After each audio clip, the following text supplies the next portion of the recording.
Kami dari kelompok 4 ingin mempresentasikan materi dari kami yang berjudul Hak dan Kewajiban Warga Negara. Presentasi ini guna memenuhi tugas pendidikan kewarganegaraan yang dibimbing oleh Ibu Dr. Nurgamar MPD. Di sini saya akan menjelaskan hak asasi manusia dalam konteks Pancasila. Pengertian hak asasi manusia. Hak asasi manusia atau HAM adalah hak dasar yang dimiliki oleh setiap manusia sejak lahir, tanpa memandang asal-usul, status sosial, agama, dan maupun golongan. Hak ini bersifat universal dan melekat pada setiap individu sebagai anugerah Tuhan Yang Maha Esa.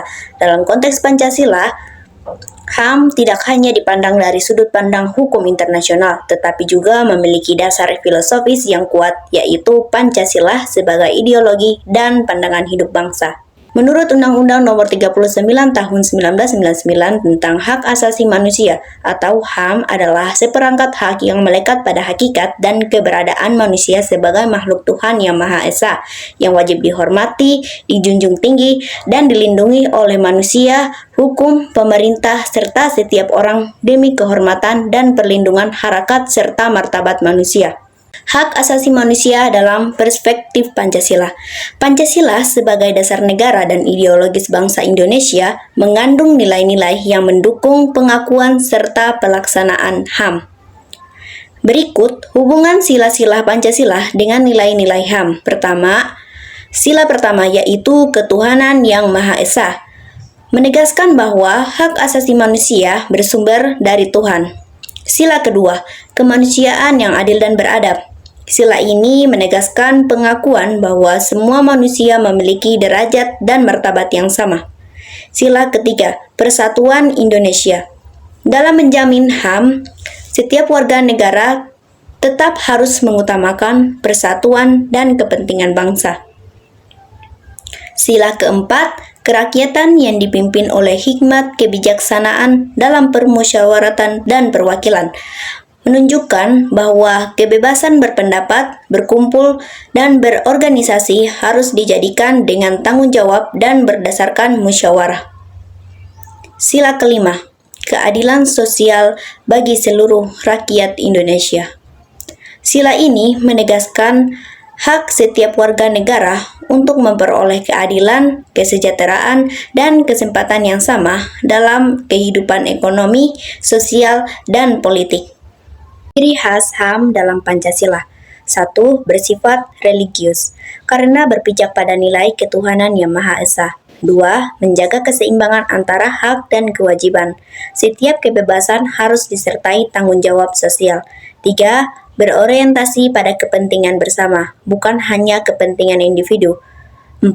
Menjunjung tinggi keadilan. Dan 5. Bersifat kolektif dan gotong royong. Implementasi HAM berdasarkan Pancasila. Dalam kehidupan bernegara, nilai-nilai HAM yang berpijak pada Pancasila telah dituangkan dalam berbagai peraturan, di antaranya Undang-Undang 1945 Bab 10A Pasal 28A sampai 28J yang mengatur hak hidup, kebebasan beragama, hak atas pendidikan, hak untuk bekerja, dan hak untuk memperoleh keadilan. Undang-Undang Nomor 39 Tahun 1999 tentang HAM sebagai dasar hukum perlindungan HAM di Indonesia. Undang-Undang Nomor 26 Tahun 2000 tentang Pengadilan HAM yang mengatur penegakan hukum terhadap pelanggaran HAM berat. Tantangan pelaksanaan HAM di Indonesia. Dalam praktiknya, masih sering muncul tantangan-tantangan seperti diskriminasi dan intoleransi antara agama atau etnis, pelanggaran terhadap hak atas keadilan hukum, ketimpangan ekonomi dan sosial yang menyebabkan sebagian warga tidak menikmati hak secara setara. Lemahnya penegakan hukum terhadap pelanggaran HAM berat di masa lalu. Oleh karena itu, perlu adanya kesadaran bersama bahwa pelaksanaan HAM bukan hanya tanggung jawab pemerintah, tetapi juga seluruh warga negara. Baik, langsung saja saya akan menjelaskan materi yang kedua, yaitu tentang kewajiban dasar warga negara. A. Pengertian kewajiban warga negara. Kewajiban warga negara adalah segala sesuatu yang harus dilakukan oleh setiap individu sebagai anggota negara untuk menjamin kelangsungan kehidupan bangsa dan negara. Dengan melaksanakan kewajiban, warga negara turut serta dalam menjaga keutuhan dan kedaulatan negara, serta mewujudkan cita-cita nasional sebagaimana tertuang dalam pembukaan Undang-Undang Dasar 1945. Macam-macam kewajiban dasar warga negara. Yang pertama, menjunjung hukum dan pemerintahan. Berdasarkan pasal 27 ayat 1 Undang-Undang Dasar 1945, setiap warga negara berkedudukan sama di depan hukum dan pemerintahan, serta wajib menjunjung hukum tersebut tanpa pengecualian. Yang kedua, ikut serta dalam pembelaan negara. Sesuai dengan pasal 27 ayat 3 Undang-Undang Dasar 1945, setiap warga negara berhak dan wajib ikut serta dalam upaya pembelaan negara. Yang ketiga, menghormati hak asasi manusia orang lain. Hal ini sejalan dengan pasal 28J ayat 1 Undang-Undang Dasar 1945 yang menyatakan bahwa setiap orang wajib menghormati hak asasi manusia orang lain dalam kehidupan bermasyarakat, berbangsa, dan bernegara. Yang keempat, membayar pajak dan retribusi. Berdasarkan pasal 23A Undang-Undang 1945, pajak dan pungutan lain yang bersifat memaksa untuk keperluan negara diatur dengan undang-undang. Yang kelima, mengikuti pendidikan dasar. Sesuai pasal 31 ayat 2 Undang-Undang 1945, setiap warga negara wajib mengikuti pendidikan dasar. Pendidikan menjadi dasar penting dalam membentuk warga negara yang cerdas, berkarakter, dan bertanggung jawab terhadap masa depan bangsa. Yang keenam, menjaga persatuan dan kesatuan.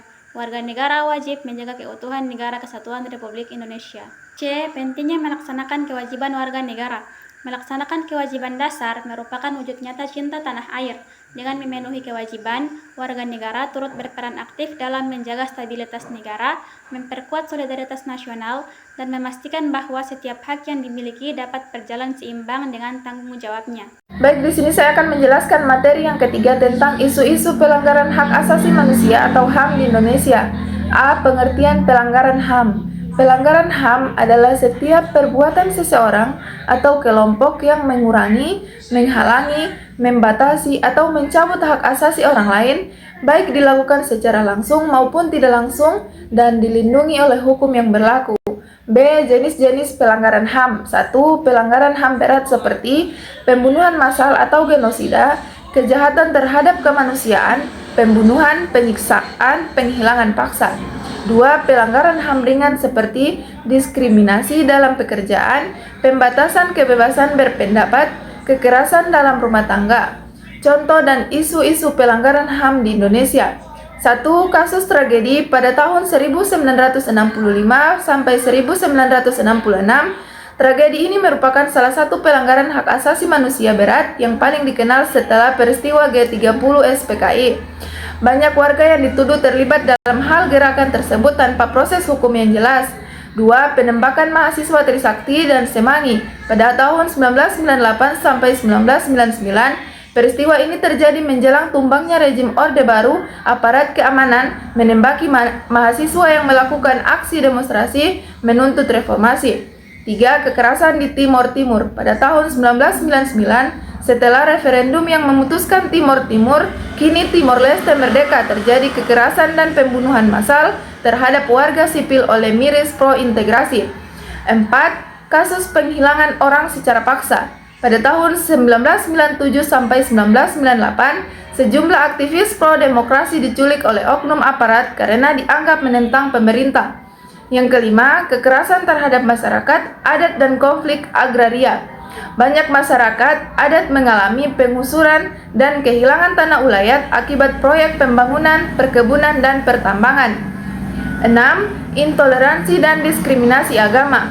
Kasus pelarangan pendirian rumah ibadah, persekusi terhadap kelompok minoritas agama seperti Ahmadiyah dan Syiah, serta ujaran kebencian berbasis agama masih sering terjadi. Bagian C tentang upaya penegakan HAM di Indonesia.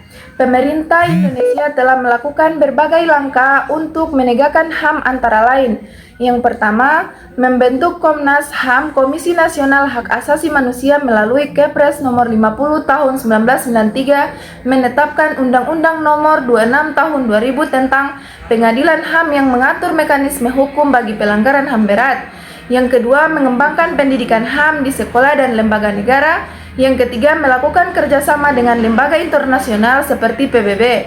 Meskipun demikian, penegakan HAM di Indonesia masih menghadapi banyak tantangan, terutama dalam hal political will, transparansi, penyidikan, dan perlindungan terhadap korban. Saya akan membacakan materi yaitu sikap mahasiswa terhadap isu hak asasi manusia. Mahasiswa sebagai kelompok intelektual muda dan agen perubahan (agent of change) memiliki peran penting dalam menjaga, mengawasi, dan memperjuangkan tegaknya nilai-nilai hak asasi manusia di Indonesia. Oleh karena itu, sikap mahasiswa terhadap isu hak asasi manusia sangat menentukan arah pembangunan moral, sosial, dan politik bangsa di masa depan. Peran mahasiswa dalam isu hak asasi manusia yaitu pertama, sebagai kontrol sosial, mahasiswa berfungsi mengawasi tindakan pemerintah atau lembaga yang melanggar nilai-nilai kemanusiaan. Dan kedua, sebagai penyampai aspirasi rakyat, mahasiswa menyuarakan keadilan dan hak-hak masyarakat kecil yang sering terabaikan. Ketiga, sebagai agen pendidikan masyarakat, mahasiswa dapat menumbuhkan kesadaran tentang pentingnya menghormati dan melindungi hak asasi manusia. Keempat, sebagai pelopor perubahan, mahasiswa mampu menciptakan inovasi sosial yang mendorong penegakan nilai-nilai kemanusiaan di berbagai bidang kehidupan. Sikap mahasiswa terhadap isu hak asasi manusia. Kritis terhadap ketidakadilan, peduli terhadap isu sosial dan kemanusiaan. Berpikir rasional dan objektif. Menjunjung tinggi nilai Pancasila, menjadi teladan dalam kehidupan sehari-hari. Contoh peran nyata mahasiswa dalam penegakan hak asasi manusia, yaitu mengadakan diskusi publik dan seminar mengenai pelanggaran hak asasi manusia dan solusi penegakannya, terlibat dalam kegiatan kemanusiaan seperti bantuan korban bencana, pendampingan masyarakat adat, dan edukasi hukum. Ketiga, membentuk komunitas atau organisasi mahasiswa yang fokus pada advokasi hak asasi manusia. Keempat, melakukan penelitian atau publikasi ilmiah terkait isu hak asasi manusia untuk meningkatkan kesadaran publik.